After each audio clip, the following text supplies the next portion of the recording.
kita akan memulai ibadah kita untuk memuji Tuhan. Untuk itu dipersiapkan hati dan pikiran kita untuk bersaat teduh sejenak. Saat teduh dimulai.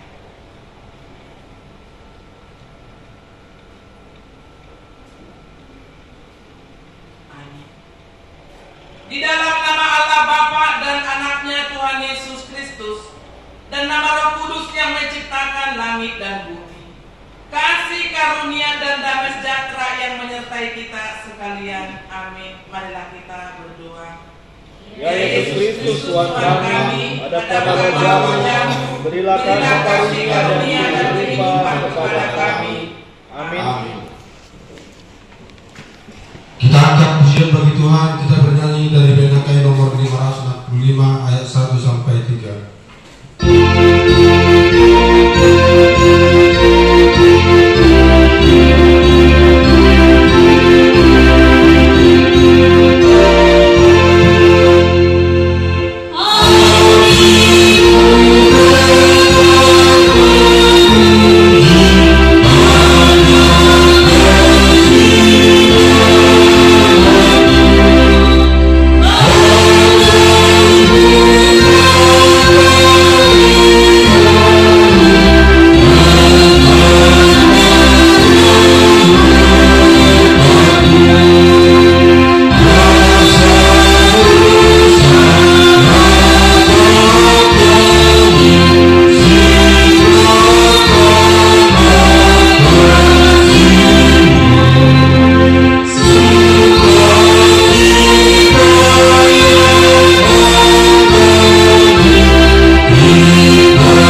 keempat diangkat dari Mazmur 19, diawali dari ayat 8 hingga ayat 15. Mari kita bacakan secara responsoria. Kami akan membacakan ayat yang pertama, yaitu ayat 8. Taurat Tuhan itu sempurna, menyegarkan jiwa. Peraturan Tuhan itu teguh, memberikan hikmat kepada orang yang tak berpengalaman. Titah Tuhan itu tepat, menyejukkan hati. Perintah Tuhan itu murni, membuat mata bercahaya. Takut akan Tuhan itu suci, tetap ada untuk selamanya. Hukum-hukum Tuhan itu benar, adil semuanya. Lebih indah daripada emas, bahkan daripada banyak emas tua, dan lebih manis daripada madu, bahkan daripada madu tetesan dari sarang lebah. Lagi pula hamba-Mu diperingatkan oleh semua itu, dan orang yang berpegang padanya mendapat upah yang besar. Siapakah yang dapat mengetahui kesesatan? Bebaskanlah aku dari apa yang tidak Kau sadari. Lindungilah hamba-Mu juga terhadap orang yang kurang ajar. Janganlah mereka menguasai aku, maka aku menjadi tak bercela dan bebas dari pelanggaran besar. Mudah-mudahan Engkau berkenan akan ucapan mulutku dan renungan hatiku ya Tuhan, gunung batuku dan penebusku. Demikian firman Tuhan, kita nyanyikan firman-Mu menjadi terang.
Ilustrasi atau kisah yang terjadi terhadap kaum ibu yang mengikuti kontes marnapuran atau makan sirih di Sumatera Utara. Kalau hari Minggu yang lewat cerita daripada ibu-ibu, hari ini juga tetap ada cerita atau kisah dari seorang ibu yang sudah dikategorikan berumur lanjut. Ceritanya seperti ini. Seorang ibu yang sudah berumur atau berusia lebih 80 tahun di suatu desa sangat dikagumi oleh masyarakat yang tinggal di tempat tersebut. Seturut dengan usianya yang sudah lanjut, maka dia ditemani oleh seorang cucunya yang masih posisi bersekolah di SD.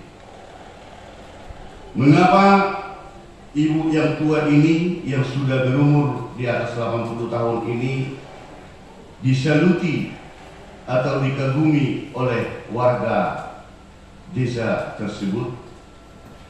Karena ibu yang sudah tua ini tetap mengikuti ibadah di setiap hari Minggu.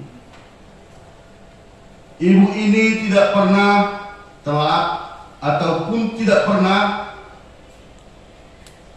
absen dalam mengikuti pertanyaan.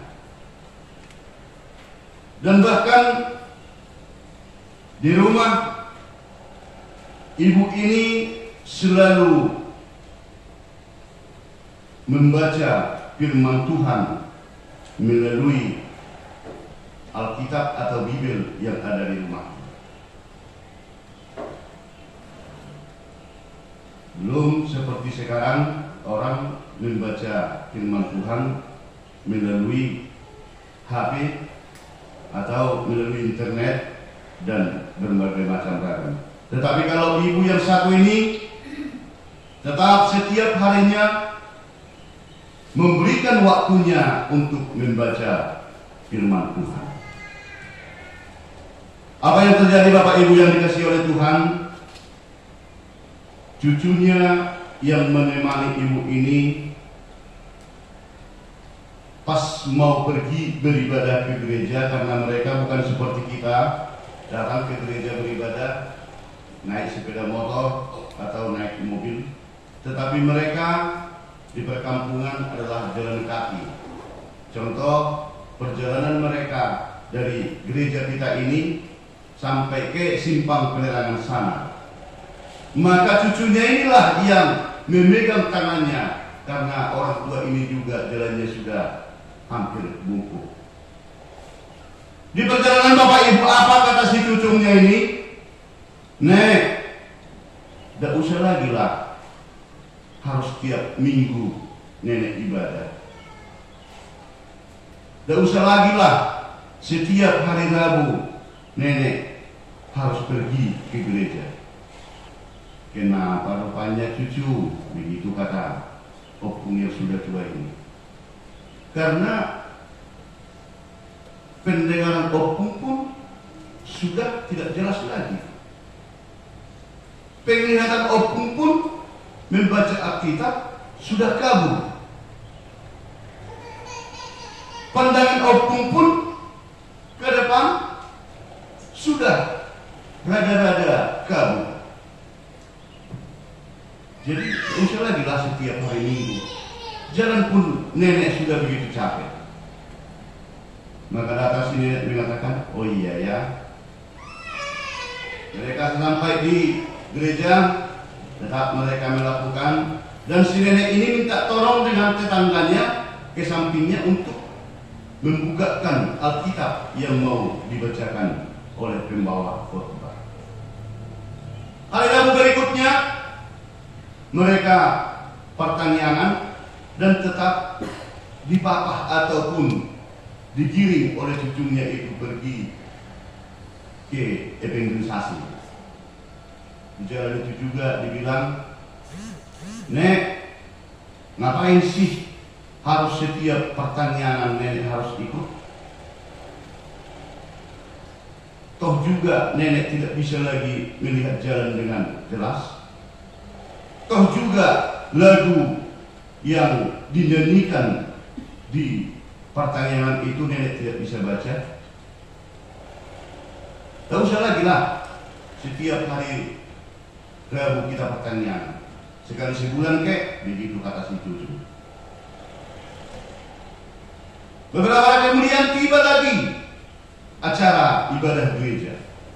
Tetap mereka pergi dan dipapah oleh cucunya ini. Yang menjadi masalah, kalaupun cucunya mengantarkan dia ke gereja dan ke pertanian, sesudah selesai ibadah, cucunya ini tidak mau ikut ibadah dan tidak mau ikut pertanyaan, tetapi menunggu di simpang sambil ngobrol dengan teman-teman.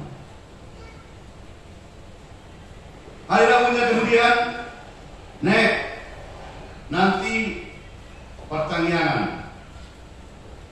Saya kira tidak ada gunanya lagi nenek harus pergi kita, apalagi ini agak hujan, nanti tergelincir kakinya. Dan kutanya dulu nenek, apa sih gunanya? Apa sih untungnya? Harus selalu pergi ibadah, harus selalu pergi ke gereja. Apa sih gunanya? Tidak usah lagi lah. Oh begitu ya nak, begitu ya cucu. Beginilah dulu, bisa opung atau nenek minta tolong, bisa. Yang penting nenek tidak usah harus saya antar terus ke gereja dan ke pertanyaan. Kenapa Pak Nenek? Kemarin kan itu kandang ayam itu lagi dibersihkan dan sudah diambil dari situ komposnya. Ambil dulu karung itu, pergi dulu ke pancuran itu. Kalau di kampung biasanya rata-rata setiap kampung ada tempat mandi dan airnya langsung berbentuk pancur kalau di kampung. Maksudnya gimana Nek? Kau bawa karung ini, isi dia penuh di pancuran yang ada di tempat mandi orang satu kampung ini. Oh ya Nek, maka cucungnya pun pergi dan diambil karung itu tadi. Kalau kita ingat, kalau di kampung biasanya karung ras adalah yang kebanyakan dulu itu yang karung 50-an kilo. Belum seperti wadah atau tempat beras sekarang, ada yang 5 kilo atau 10 kilo atau 20 kilo yang bentuknya dari plastik. Kalau ini memang betul-betul dia dari karung yang 50 kilo. Isi dia di tempat pancuran itu. Kalau sudah penuh, tolong bawa air yang di karung itu nanti ke sini ya. Berlari dengan semangatnya cucunya, dibawa karung ini dan langsung disuduhkan di air yang mengalir itu tadi, pancuran di tempat masyarakat mandi di kampung itu. Begitu penuh, maka cucunya langsung melekkan ke pundaknya dan dia pun berlari membawa karung yang berisi air itu tadi.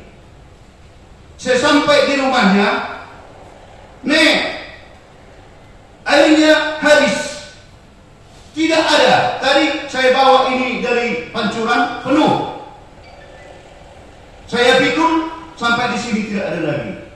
Oh begitu ya? Iya Nek, padahal udah capek aku. Ambil lagi, pergi. Sekali lagi pergi. Isi dia dulu. Sesudah hampir penuh, langsung ikat pakai tanganmu, pundak dia bawa ke sini. Tetapi janji ya Nenek, kalau ku ambil sekali lagi hari Minggu atau hari Rabu, tidak harus kita pergi ke gereja lagi. Iya, silakan. Dengan taringnya si cucunya ini, semangatnya, dia pun pergi, ditampung lagi. Airnya itu pancuran itu besar, ditampung hampir penuh, langsung dipegang lagi, dan dia pun berlari-lari memikul karung yang berisi air itu tadi. Apa yang terjadi Bapak Ibu dan mudah-mudahan yang dikasih oleh Tuhan, sampai di hadapan daripada neneknya itu tadi, air itu tetap tidak ada. Karena di perjalanan air itu dari karung itu tadi semua pada membasahi badannya dan jalanan yang dilewati dia yang memikul dari tempat itu tadi. Mana airnya? Mana ada Nek? Semuanya habis jalan itu. Tengok, ini badan saya sudah basah. Pekerjaan yang seperti ini saya kira sia-sia. Jemputlah sekali lagi. Capek saya Nek. Tidak bakalan ada nanti air saya bawa dari pancuran itu sampai ke hadapan nenek ini. Kalau memang saya mengambil air dari pancuran pakai karung yang saya bawa ini. Inilah pekerjaan yang sia-sia. Oh begitu ya, jadi gak mau lagi kau menjemput satu kali lagi, gak mau lagi saya naik, sia-sia pekerjaan itu. Begitu kata si cucu. Langsung si nenek menjawabnya, cucu, tidak ada pekerjaan yang sia-sia. Lihat, tadi kan karung itu bekas kompos ayam. Maaf, banyak kotoran ayam berlumur di plastik itu tadi. Lihat, sekarang sesudah kau mengisi air dari pancuran itu, lihatlah timbal baliknya, karung itu sudah bersihkan, sudah terbuang semua kotoran-kotoran ayam yang ada di karung beras yang kau pikirkan. Jadi tidak ada yang pekerjaan ataupun tidak ada sia-sia yang kau laksanakan itu juga. Begitu juga lah nenek pergi memuji Tuhan, nenek pergi pertanian, opung pergi ke gereja, tidak ada yang sia-sia. Walaupun cara pandang nenek yang sudah ragu, pendengaran nenek yang sudah hampir tuli, bahkan ingatan nenek yang sudah hampir pikun, tidak ada yang sia-sia, karena firman Tuhan itu adalah sempurna. Itu yang saya dengarkan jikalau pergi beribadah dan pertanian. Dan itulah Bapak Ibu yang menjadi cerita atau ilustrasi seturut dengan tema ibadat kita pada minggu ini. Firman Tuhan itu adalah sempurna, mana hatani debata nasun dengan. Bapak Ibu yang dikasihi oleh Tuhan, mengapa dikatakan firman Tuhan itu adalah sempurna? Mengapa dikatakan firman Tuhan itu adalah masairinggan? Mungkin kembali kita agak senyum sedikit. Rokok juga ada sempurna. Apakah sama porsinya rokok sempurna dengan firman Tuhan? Tidak. Tetapi ini adalah didasari dengan kondisi yang sebenarnya bahwa firman Tuhan itu adalah sempurna dikarenakan ada dampak daripada firman Tuhan itu tadi. Apa dampaknya? Atau apa hasilnya? Atau apa manfaatnya? Yang pertama sekali Bapak Ibu adalah menyegarkan jiwa. Firman Tuhan itu benar-benar mempunyai tujuan, mempunyai dampak yang begitu besar. Dia sanggup menyegarkan jiwa. Kenapa? Tidak bisa dipungkiri Bapak Ibu yang dikasihi oleh Tuhan, tidak bisa kita berbohong di dalam menjalani perjalanan hidup yang begitu keras, menjalani perjalanan hidup yang begitu banyak pergumulan, menjalani hidup yang begitu banyak problem ini. Terkadang kita mengalami kondisi yang lemah jiwa. Terkadang kita mengalami kondisi yang stres. Terkadang kita mengalami kondisi yang frustasi. Tetapi hari ini, minggu ini dipertegas bahwa jikalau kondisi yang begitu berat, kondisi yang begitu susah, kita berikan jawabannya dengan mempelajari, mendengarkan, menyanyikan firman Tuhan, maka pikiran kita yang begitu mumet, pikiran kita yang begitu stres, pikiran kita yang begitu banyak problem akan tersegarkan kembali.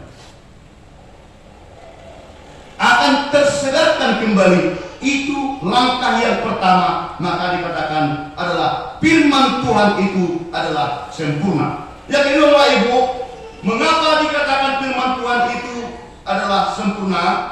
Karena manusia itu, orang yang mempelajari firman Tuhan, orang yang mendengar firman Tuhan, bisa mendapatkan hikmah hikmat yang dari Allah. Dengan hikmat yang dia miliki, karena mendengar, membaca, dan menyanyikan firman Tuhan, maka dia mendapatkan hikmat yang dari Allah. Bahkan dia bisa dari kondisi yang menangis, kondisi yang betul-betul tertekan, dengan firman Tuhan dia bisa menjadi bersukacita. Percayalah tidak, sebanyak apa pergumulan Maman, sebanyak apa pergumulan Winan, begitu juga Napa Saudara, di saat duka cita yang melanda hatimu, silahkan baca firman Tuhan, dengarkan firman Tuhan. Anda atau kita semuanya akan mendapatkan hikmat yang dari Allah untuk keluar dari kesulitan itu, untuk keluar dari kesedihan itu menjadi sukacita yang penuh hikmat yang dari Allah. Itu yang kedua, Bapak Ibu yang dikasihi oleh Tuhan. Yang ketiga, mengapa dikatakan firman Tuhan itu adalah sempurna? Jawabnya, firman Tuhan itu adalah sempurna bisa dengan mempelajari, mendengarkan, menyanyikan firman Tuhan itu tadi, bisa menjadi memperjelas penglihatan. Memperjelas penglihatan. Maka dikatakan hatami gade palito dina hodom, hal itu tidak bisa dipungkiri. Mungkin seturut dengan usia, seturut dengan kegiatan, bisa saja kita membaca yang di dinding saja agak kabur. Bisa saja kita menonton TV sudah berkunang-kunang. Tetapi kalau kita yakini bahwa firman Tuhan itu bisa menjadi memperjelas penglihatan, mari buktikan Bapak Ibu. Silakan tetap merangkul ataupun meyakini bahwa firman Tuhan itu adalah sempurna. Dia bisa betul-betul memperjelas penglihatan. Itu yang ketiga. Yang keempat, firman Tuhan itu mengapa dikatakan sempurna? Mengapa firman Tuhan itu dikatakan sempurna? Karena seperti yang sudah kita bacakan itu tadi, bahwa firman Tuhan itu lebih mahal, lebih berharga dari emas. Di dunia sampai detik ini, nominal sesuatu yang dibeli masih tetap emas, harga yang paling tinggi. Maka dikatakan lebih berharga dari emas. Kalau dibandingkan sebesar handphone yang paling bagus, mungkin ada 15 atau 20 juta handphone sekarang, sebesar itu kalau dibandingkan dengan emas, mungkin sepersepurunya juga tidak bisa sesuai harganya. Maka dikatakan yang termahal, yang tertinggi harganya adalah emas. Dan lebih manis dari tetesan madu. Lebih manis dari tetesan madu. Kalau kita mencicipi yang pahit, yang asik, dan yang manis, kategori yang termanis sampai sekarang masih dikatakan itu adalah madu, bukan gula. Bukan gula, tetapi dikatakan manis itu, yang termanis itu adalah madu. Maka contoh, kalau pernah menikmati, kalau orang pengantin baru dikatakan ayo berbulan gula, saya kira tidak pernah dibilang seperti itu. Adakah mungkin kita yang menikmati berbulan gula di sini? Jangan. Maka dikatakan itu tadi, sesudah mereka menikah, maka mereka berbulan madu ke Bali. Mereka berbulan madu keligi. Kenapa dikatakan seperti itu? Bukan berbulan gula, tetapi berbulan madu. Karena yang termanis itu dalam porsinya masih dikategori dengan adalah madu. Mengapa? Apa hubungannya Bapak Ibu? Bahwa dikatakan tadi lebih mahal dari emas murni dan lebih manis dari madu. Mengapa itu tidak dikatakan sempurna? Tetapi mengapa firman Allah yang dikatakan sempurna? Karena nominal nilai daripada emas itu masih bisa diberikan takaran. Begitu juga madu masih bisa diukur setinggi mana manisnya madu itu tadi. Sementara kalau firman Tuhan tidak bisa diukur oleh siapapun selain daripada Allah yang bisa mengukur firman Allah tersebut. Itu dasarnya maka dikatakan firman Allah itu adalah sempurna. Maka dikatakan di Hebrew 4 ayat 12, dikatakan di Psalmen 119 ayat 105, hatamido suru-suru dinaholong, merupakan suatu pengukuhan bahwa firman Allah itu adalah sempurna. Dan dikatakan bahwa firman Allah itu adalah betul-betul seperti madu yang dikatakan di ayat 119 ayat 19.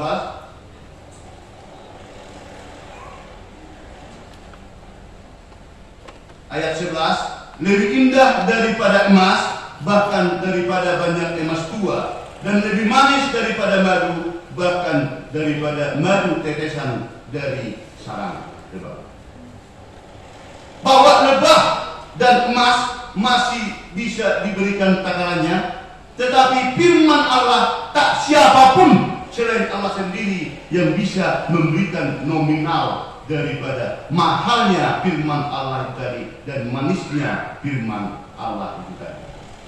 Yang kelima, dengan dasar bahwa firman Allah itu adalah sempurna. Mengapa? Karena jikalau kita tetap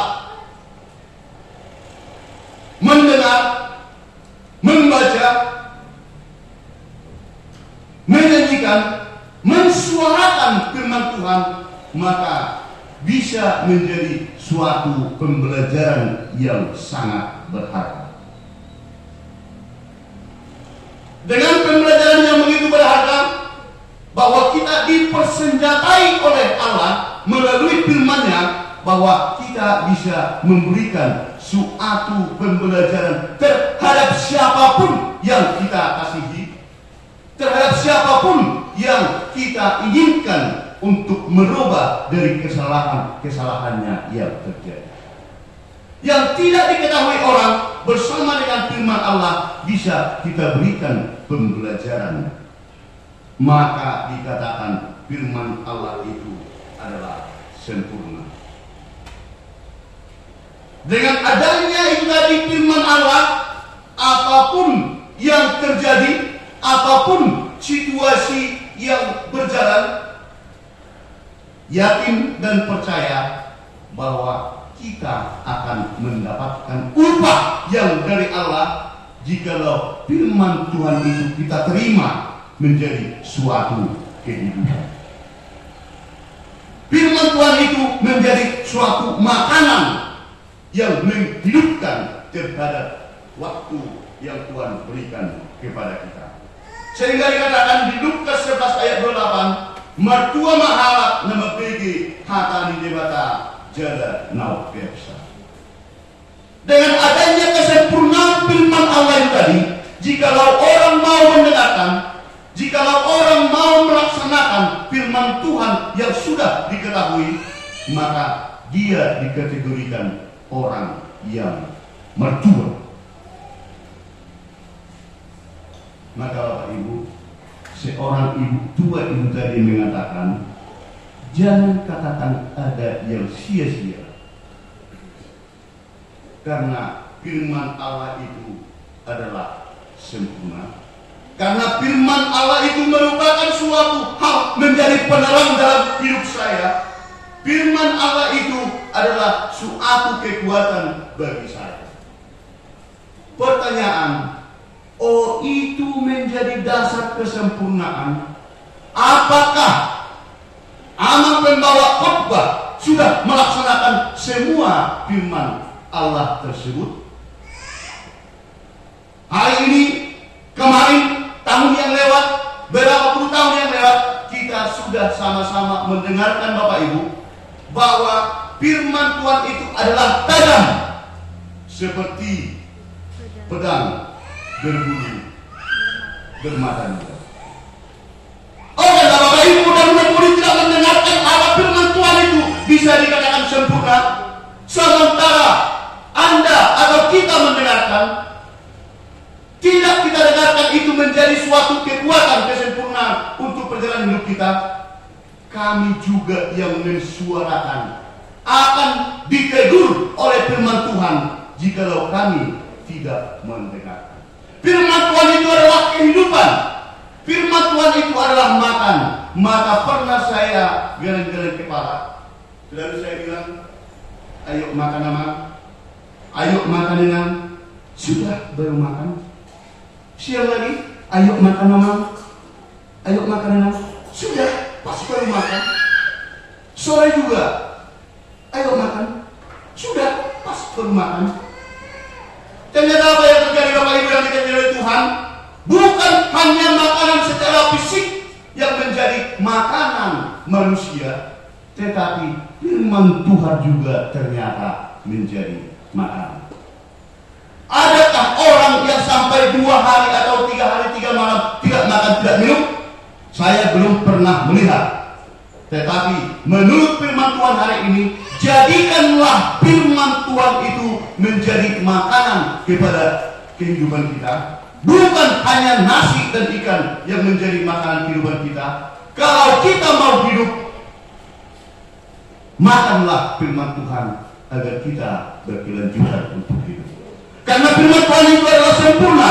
Apapun pergumulanmu, apapun kesulitan kita, apapun kekecewaan kita, apapun kesedihan kita, biarlah firman Tuhan menjadi kehidupan kita. Detik lewat detik, menit lewat menit, jam lewat jam, minggu lewat minggu, bahkan tahun lewat tahun. Di mana ada dapat firman Tuhan? Termasuk di rumah Allah yang kudus ini. Di HP-mu juga ada firman Tuhan, di televisi juga ada firman Tuhan. Tetapi penting itu merupakan suatu bukti nyata, supaya persekutuan itu dihidupkan, agar firman Tuhan itu bisa meresap ke dalam memori otak kita, memori tubuh kita, dan seluruh organ-organ tubuh kita. Itu makanya penting beribadah jalan minggu. Banyak ragam yang menghambat pengakuanmu inang, banyak cara untuk menghambat imanmu aman, yang mengatakan bahwa minggu peiba dan pelabuh hari, minggu majaiba lagi baru-baru siapa sahiton, dan pola minggu eselaku 33. Minggu majaiba melua iba sian harap lukan. Itu banyak problem yang dipikirkan oleh Allah. Tetapi hari ini bertegas, biarlah firman itu menjadi kehidupanmu, dan memuji Tuhan itu menjadi kehidupan, mulai dari yang kecil sampai dengan yang dewasa. Semoga Tuhan semakin memberkati, dan biarlah firman Tuhan itu sempurna di dalam hidup kita masing-masing. Kita nyanyikan firman-Mu, berkatilah. Oh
Bapak jemaat yang pada kita masing-masing di minggu ibadah kita hari ini, Minggu Opuli, Minggu 3 Maret 2024, dan minggu firman Tuhan itu sempurna, mana katanya dibaca langsung bebas.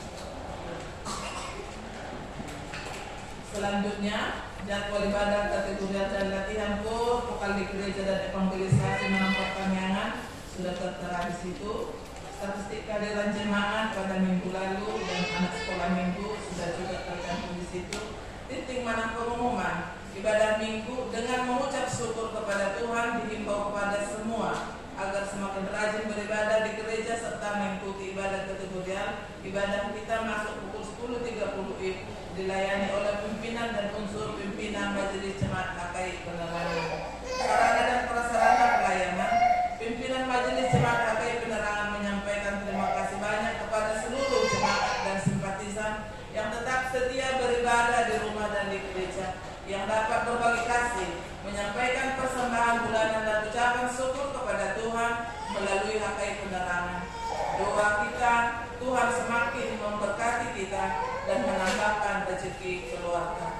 Untuk ibadah kita hari Minggu 10 Maret 2024, kita akan laksanakan ibadah Misa Bakar.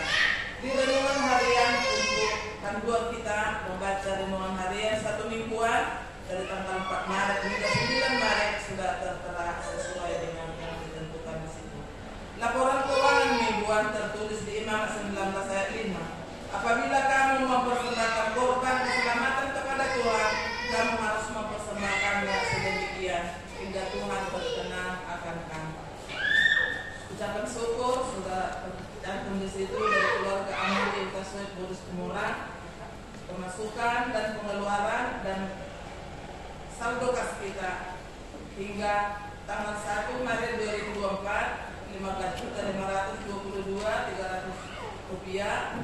Pemasukan usaha mulia masih tetap di kas pembangunan kita saldonya 15.496.500 dikurung yang tulisan yang dikurung uang HKI Penerangan yang dipegang oleh keluarga Amang di Tambunan Boris Mangusung tetap kita bawakan dalam doa. Tahun ini adalah tahun peningkatan spiritualitas HKI tahun 2024, tertulis di Roma 9 ayat 28. Sebab apa yang telah difirmankannya akan dilakukan Tuhan di atas bumi sempurna dan segera. Apabila ada penulisan dari nama, marga atau jumlah dari persembahan ucapan syukur kita, kalau ada yang salah penulisan segera dikonfirmasi untuk kita boleh perbaiki di minggu yang akan datang. Akhir kata pimpinan jemaat, para halayak beserta Majelis Jemaat HKI Penerangan mengucapkan selamat mengikuti ibadah dan memanfaatkannya, serta selamat ulang tahun bagi yang merayakannya seminggu yang lewat. Tuhan Yesus Kristus memberkati kita semua. Mari kita bersatu di dalam doa. Sambil mengumpulkan persembahan.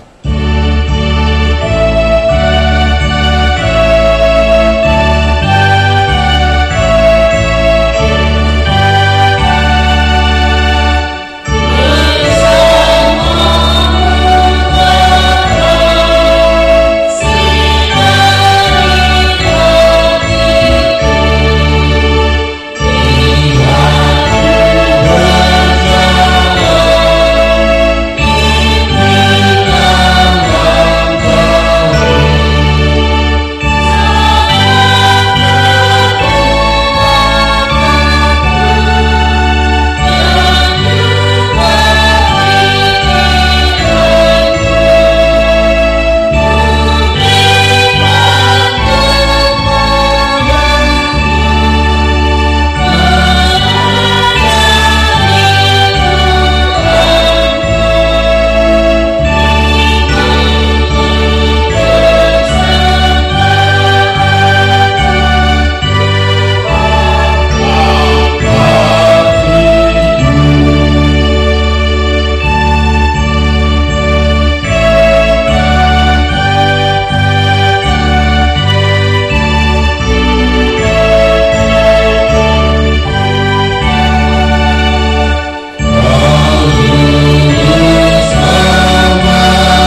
Engkaulah sumber segala berkat dalam hidup kami.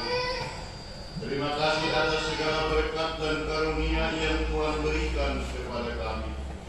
Kami mempersembahkan hidup kami dan berkat yang kami terima kepadamu. Terimalah ini menjadi persembahan yang harum di hadapanmu. Berkatilah persembahan ini dan ajarlah kami mempergunakannya menyatakan kerajaan-Mu di tengah-tengah gereja-Mu dan untuk dunia ini.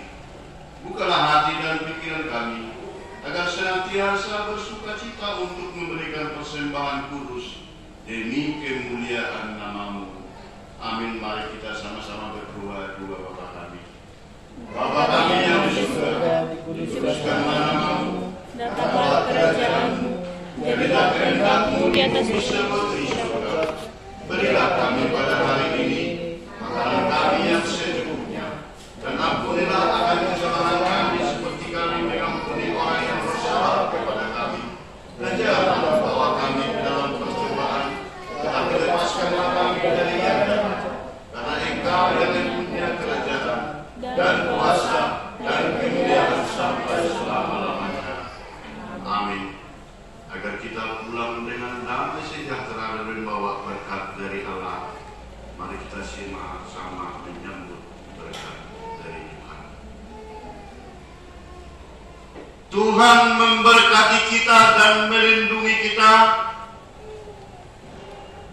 Tuhan menyinari kita dengan wajah-Nya dan memberi kita kasih karunia. Tuhan menghadapkan wajah-Nya kepada kita dan memberi kita damai sejahtera. Amin.